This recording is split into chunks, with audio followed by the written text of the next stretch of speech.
इस वीडियो में हम डिस्कस करने वाले हैं नीट 2025 में 700 प्लस का स्कोर रियलिस्टिकली आप कैसे अचीव कर सकते हो। अगर आप एक एवरेज स्टूडेंट हो तो आई होप ये वीडियो आपको हेल्प करेगी।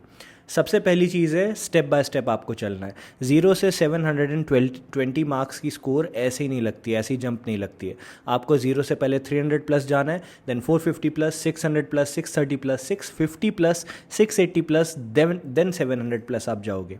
यहाँ पे आप नोटिस करो, जैसे जैसे आप 720 के पास जाते हो, जंप की जो ड्यूरेशन थी, जंप की जो लेंथ थी, वो थोड़ा थोड़ा मैंने कम कर दी है। दैट इज़ बिकॉज जैसे जैसे स्कोर बढ़ता चला जाता है, जैसे जैसे आप 720 के पास जाते हो, रिस्क फैक्टर बढ़ जाता है, बफर जो मार्क्स का रहता है वो कम हो जाता है। मतलब नंबर ऑफ क्वेश्चंस जो आप छोड़ सकते हो वो भी कम हो जाते हैं, नंबर ऑफ क्वेश्चन जो गलत कर सकते हो वो भी कम हो जाते हैं। लास्ट ईयर 712 मार्क्स का पेपर आउट ऑफ 720 हमारे थ्रू आया था। हमने जो आपको मॉक टेस्ट दिए थे, सूर्य सूर्य प्लस की टेस्ट सीरीज़ दी थी, हमने जो पर्सनल मेंटोरशिप में टारगेट्स दिए थे, वहाँ से एज इट इज़ 712 मार्क्स का पेपर आया था नीट में। इसकी प्रूफ वीडियोस भी हमने अपलोड कर रखी है, वो भी आप जाके देख सकते हो। अब हमने ये कैसे किया, देखो ये बताना क्यों ज़रूरी था, नहीं तो आप पूछते कि भैया 700 नंबर का पेपर आप कैसे बता दोगे। तो ये लास्ट ईयर हम कर पाए थे, तो हम कैसे कर पाए थे वो अब मैं आपको बताता हूँ। सबसे पहले analyse what actually is asked most often. NEET में सबसे ज़्यादा टाइम क्या पूछा जाता है उसको एनालिसिस करो आप। मेरी list of topics, most repeated topics जो है वो लास्ट 7 to 10 ईयर्स में मैंने इस बेसिस पे बनाई थी। मैंने क्या किया, लास्ट 7 to 10 ईयर्स के पेपर उठाए, वहाँ पे सबसे ज़्यादा जो टॉपिक्स रिपीट हो रखे हैं ना, सबसे ज़्यादा फ्रीक्वेंसी में उन टॉपिक्स को अलग से लिख दिया। वो थी मेरी लिस्ट ऑफ टॉपिक्स। वो मैंने टेलीग्राम पे शेयर कर रखी है, अपने ऐप में शेयर कर रखी है। आप आदित्य जोशी ऐप टाइप करोगे, वहाँ पे आपको मिल जाएगा, प्ले स्टोर में भी, ऐप में, टेलीग्राम में, यूट्यूब में, हर जगह मैंने शेयर कर रखी है। You can go search for it. Questions कैसे पूछे जाते हैं ये जानना ज़रूरी है। इसके लिए भी आपको PYQ का एनालिसिस करना पड़ता है।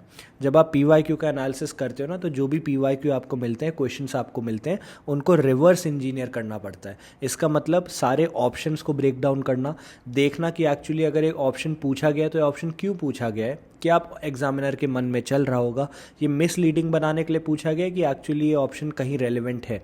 इस तरीके से आपको क्वेश्चंस को ब्रेक डाउन करना पड़ता है। सेकंड चीज़, क्वेश्चंस में जो वेरिएबल्स पूछे गए हैं, क्वेश्चंस में जो वैल्यूज़ दी गई है, उनको आपको देखना पड़ता है। ये वैल्यूज़ क्यों दी गई है, कौन सा फॉर्मूला ज़्यादा ये लोग इम्प्लाई कर रहे हैं कि ये वाला फॉर्मूला ज़्यादा इंपॉर्टेंट है। इस तरीके से आपको एनालिसिस करना होता है। आपको ये भी देखना होता है कि पेपर की difficulty based on different formula of the same topic ये लोग क्या रख रहे हैं, ये भी इंपॉर्टेंट पॉइंट है। थर्ड चीज़ है paper pattern and question format. एक बार आपको ये समझ आ जाए रिवर्स इंजीनियर करके कि अच्छा ये क्वेश्चन ऐसे पूछ रहे हैं, ये वाले फॉर्मूले ज़्यादा फेवर कर रहे हैं, अब आप देखोगे पेपर का पैटर्न और क्वेश्चंस का फॉर्मेट ये क्या रखना चाह रहे हैं। Assertion, reason, statement based question, long form question recent years में बढ़ते चले गए हैं। आप देखोगे 2025, स्पेशली 2025 के बाद जितने पेपर हुए नीट के लास्ट 4 ईयर्स में, आप देखोगे एसर्शन, रीजन बढ़ गए। स्टेटमेंट बेस्ड क्वेश्चंस जैसे ट्रू एंड फॉल्स हो गया, मैच द फॉलोइंग हो गया, which one is the correct statement, which one is the wrong statement, ये बढ़ गया है। इसका मतलब लॉन्ग फॉर्म क्वेश्चंस बढ़ गए हैं। नीट ऑलरेडी एक कॉम्पिटिटिव एग्जाम है जो स्पीड बेस्ड एग्जाम था, लेकिन अब वो स्पीड बेस्ड टेस्ट भी और ज़्यादा टफ हो गया क्योंकि ज़्यादा चीज़ें आपको पढ़नी पड़ रही हैं। ठीक है। Fourth question, how to read NCERT। एक बार आपको ये समझ आ जाए तो आप नेक्स्ट क्वेश्चन आपके मन में आना चाहिए कि भाई NCERT पढ़ें कैसे। तो NCERT पढ़ने के लिए solve example, Intex question, back exercises, tables, diagram, example, scientist, ये चीज़ें आपको पता होनी चाहिए। अब देखो जितने भी सॉल्व एग्जाम्पल, इंटेक्स क्वेश्चन है ना, वहाँ पे फिजिक्स केमिस्ट्री के लिए वो बहुत इंपॉर्टेंट सोल्व करते हैं क्योंकि हर साल अप्रॉक्सीमेटली 5 से 12 क्वेश्चंस यहीं से पूछे जाते हैं। वैल्यूज़ तक चेंज नहीं करते वो लोग सॉल्व एग्जाम्पल की। तो फिजिक्स केमिस्ट्री के NCERT में लास्ट ईयर भी मैंने नीट 2024 से पहले बोलता गया, हेल्थ वीक चैलेंजेस मैंने निकालते, वो भी आपको यूट्यूब में मिल जाएंगे। वहाँ पे भी मैंने आपको बोला था सॉल्व एग्जाम्पल, इंटेक्स क्वेश्चन आपको करने हैं। इस वीडियो के बाद आप सर्च करना यूट्यूब में Aditya Joshi health week challenge, आपको दिख जाएगा। ठीक है। Tables and diagrams, tables and diagrams में से 45% ऑफ क्वेश्चंस बायो में आए हैं। टेबल, डायग्राम, एग्जाम्पल और साइंटिस्ट, इन 4 चीज़ों से more than 70% of paper bio का आया है। तो एक बार आपको क्वांटिफाई आप कर दो ना कि कौन सा क्वेश्चन कहाँ से ज़्यादा पूछा गया है, तो फिर बहुत ईजी हो जाता है प्रिडिक्ट कर पाना। अच्छा, इस चीज़ पे ज़्यादा फोकस करना है। एनसीईआरटी सबके पास होती है, एवरीवन हैज़ एनसीईआरटी, लेकिन एनसीईआरटी को पढ़ना कैसे है, कौन से सेगमेंट पे ज़्यादा फोकस देना है, प्रायोरिटाइज किसको करना है, सीक्वेंस क्या होनी चाहिए पढ़ाई की, अगर नोट्स बनाने तो वो नोट्स कैसे बनाने हैं, ये सब चीज़ें आपको पता होनी चाहिए। इन सब चीज़ों को दिमाग में रखते हुए ही हम अपना सेकंड बिगेस्ट प्रोजेक्ट चालू कर रहे हैं।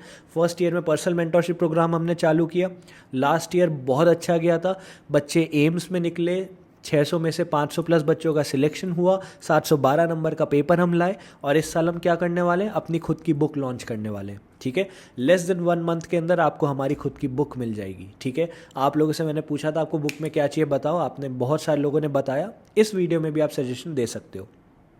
अब क्वांटिफाई क्यों करना है, क्वेश्चंस को समझ गए ना, आपको पता चल जाएगा एग्जैक्टली क्वेश्चन कितने % ऑफ क्वेश्चन कहाँ से पूछे जाते हैं और कैसे पूछे जाते हैं।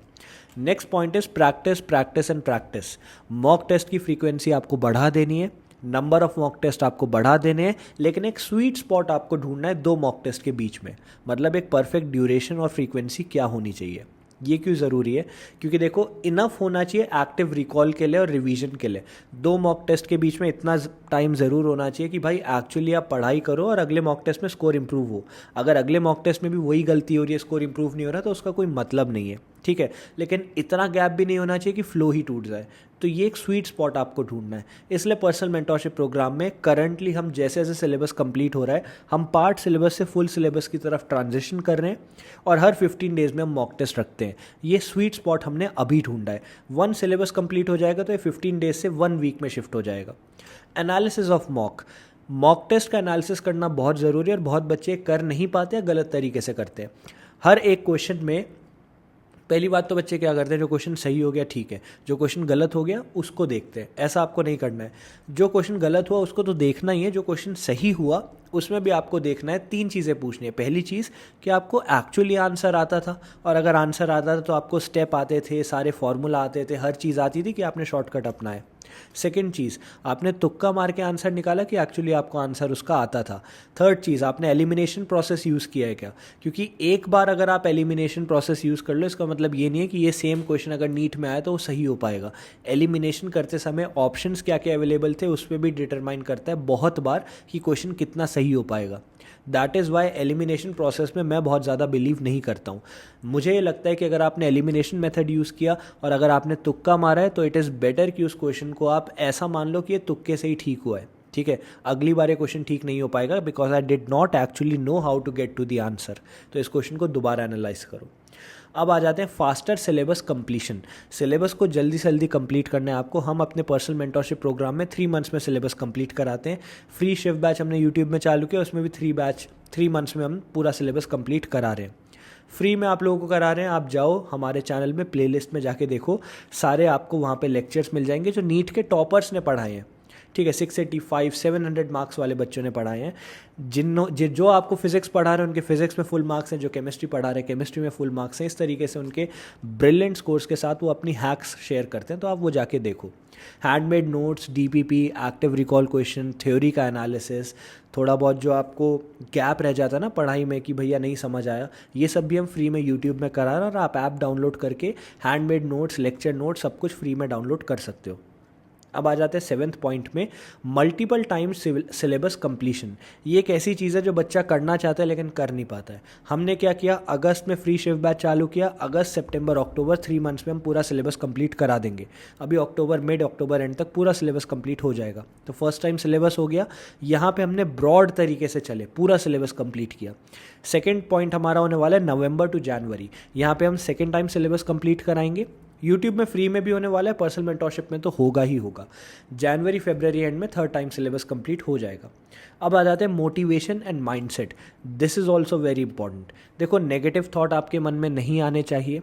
मेंटोर से बात करो अगर आप मेंटरशिप प्रोग्राम में हो, मेडिटेट करो, वीक एरियाज में टारगेट करो, एलिमिनेट करो उन्हें। ठीक है, माइंडसेट आपको ऐसे रखना है कि ठीक है, if I am not able to achieve something, अगर मेरा स्कोर इंप्रूव नहीं हो रहा है तो कहीं ना कहीं कोई बैकलॉग है, कोई ना कोई चीज़ है which is preventing me to do so. तो उस चीज़ को एलिमिनेट करो। Work towards finding a solution. Give up नहीं करना है। 1% बेटर भी अगर आप हर दिन होते हो ना, तो that will be a lot by the time NEET 2025 आता है।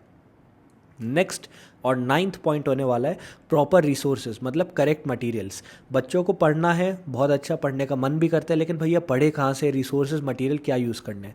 Handmade notes, DPPs, partial and full syllabus mock test, lectures and theory के नोट्स, ये सब तो हम फ्री में आपको प्रोवाइड कर रहे हैं, वो भी नीट टॉपर्स के। तो इनको यूज़ करो, यूटिलाइज़ करो। लाखों बच्चे लाखों रुपए खर्च कर देते हैं बड़ी बड़ी कोचिंग में, जब ये सब हम फ्री में आपको प्रोवाइड कर रहे हैं। तो इट इज़ बेटर येट कि इन सबको आप यूज़ करो।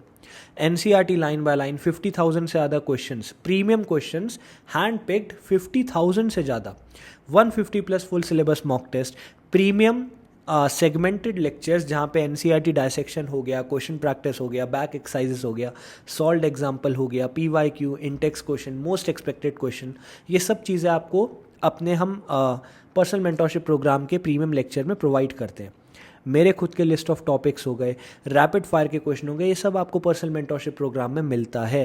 That is why I said कि पर्सनल मेंटरशिप प्रोग्राम एक ऐसी चीज़ है जो इंडिया में पहले नहीं हुई थी। 1-to-1 आप एक नीट के टॉपर से, एक एम्स जैसे बड़े इंस्टीट्यूट के स्टूडेंट से बात करोगे। अब आप खुद सोचो, चलो ये तो पर्सनल मेंटरशिप प्रोग्राम की मैं बात कर रहा हूँ, अगर मैं आपको जेन्युइनली पूछूं कि यार आपको एक एम्स का स्टूडेंट पर्सनली गाइड करेगा, पर्सनली डेली बात करेगा आपसे, डेली फ़ोन पे बात करेगा, टेक्स्ट करके आपको टारगेट देगा, आपको बताएगा ठीक है कल ये करना है, परसों ये करना है, क्योंकि पिछले मॉक टेस्ट में ये हमारा पीछे रह गया था। हर एक मॉक टेस्ट को एनालाइज करेगा, मोटिवेट करेगा, मतलब पर्सनल 1-to-1 एक एम्स जैसे बड़े इंस्टीट्यूट का बच्चा आपसे बात करेगा। Do you not want that, है ना? तो यही तो पर्सनल मेंटरशिप प्रोग्राम है। टॉप मोस्ट मेडिकल कॉलेजेस के स्टूडेंट्स एक नीट के स्टूडेंट को गाइड करें, ये है पर्सनल मेंटरशिप प्रोग्राम। ठीक है, तो if you want to join it ASAP. हर साल हम बहुत छोटे, बहुत कम बच्चे लेते हैं ताकि हर बच्चे पे फोकस किया जा सके। सबका डेटा मेंटेन होता है स्ट्रिक्टनेस के साथ, और वी आर मेकिंग श्योर कि हमारा रेशियो ना बिगड़े। हम जितने बच्चे लेंगे उनका सिलेक्शन हमें कराना है। लास्ट पॉइंट होने वाला है टाइम मैनेजमेंट का। देखो, स्टे बिजी रहने का कोई मतलब नहीं है, स्टे प्रोडक्टिव। बिजी रहने का मतलब ऐसा नहीं कि मैं 12 घंटे बैठा हुआ हूँ, 12 घंटे की सिटिंग है। सिटिंग बेकार की बात है, बकवास होता है। जो लोग कहते हैं ना सिटिंग करते हैं हम, बकवास की बात है। सिटिंग हैबिट बनाने से कुछ नहीं होगा, you have to stay productive.